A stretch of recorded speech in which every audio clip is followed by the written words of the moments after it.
Good morning, Bookfighters, and today I want to start off by saying two things. Firstly, Sarah, I really enjoyed your video. I thought it was a very appropriate bookend of the week's discussion. And secondly, I want to say that watching your videos this week was tough. Tough to the extent that today I was going to make a video about religion and the possibility of Christ in Moby-Dick, and I just couldn't do it. I had to respond because your videos for me were full of you saying why you didn't like the book, and in saying why you didn't like the book, you were naming my favourite parts of the books, you were naming all the reasons why I do love the book and why I think it's better than anything else I've ever read. So that made it even doubly hard, and I was just kind of watching like, aww. Specifically the two chapters you pointed out, several of you pointed out, The Whiteness of the Whale and the chapter where he explains the categorizing of all the different whales. It probably won't surprise you to hear that they are two of my favourite chapters. That one where he categorizes all the whales, I just find utterly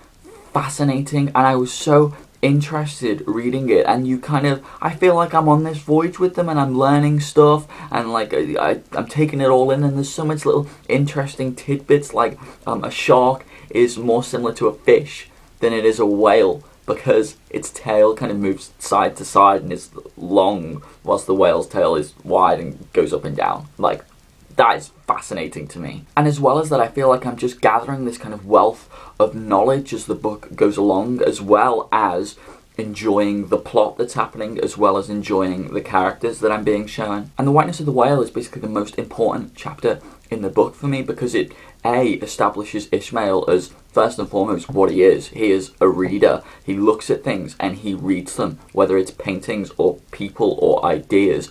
He reads them and tries to surmise certain judgments from them, and this chapter is him doing that exactly. I mean, Moby-Dick is about a whale that is white, so he is looking at, appropriately I think, he's looking at whiteness and what it's meant to people over the decades, like albinos, people having prejudice towards them because they're white and there's something like weird about them. People perceive them as strange and odd, and polar bears being more frightening than other bears because of the whiteness and what it is about the whiteness that does that to people. And he's constantly trying to understand, he's constantly trying to ask questions, and as a result, when I'm reading chapters like that, I am also doing the same. It brings me closer to him and it brings me closer to the story. And this book for me, a lot of you have claimed for editing. If this book was edited and the bits that you don't like and I did like were edited out of it, this book would not be it would not mean as much as it did to me. I would not have enjoyed it as much,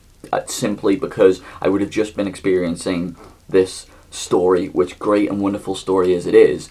The other bits were just so fascinating and so engaging for me, and it really helped in the last 5 chapters to have had this huge experience and to gain this wealth of knowledge because I was so engaged and because I'm learning with them and because I feel like I'm becoming one of them.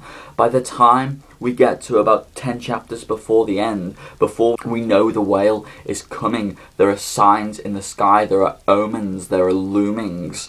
You know it's coming, and I was just filled with anticipation and excitement, and I was nervous and my heart was racing really quickly, and they're going past ships and they've seen the whale and you know that they're getting close, and you have this whole voyage behind you. It just increases the epicness of it all. And then you get to this chapter, the symphony, the 4th chapter from the end, which just everything just stops.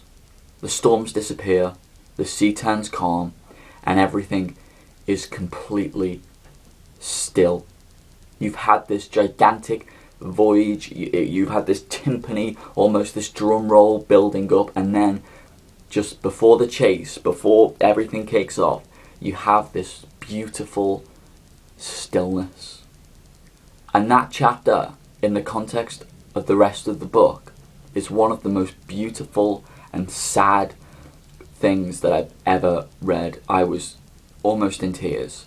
It's so beautiful, but only in the context of everything that's come before it. So I'm not going to go on anymore about how much I love the book. You know I love it, and now you know that the reasons I love it are the reasons that you're calling to be edited out of it. I think it's astoundingly modern, and I think it kind of says fuck you to convention, that we just have to, a novel has to be narrative and subplot, and it can't be what Moby-Dick is. I think it says fuck you to that, and I love it for that. Lauren, I will see you tomorrow.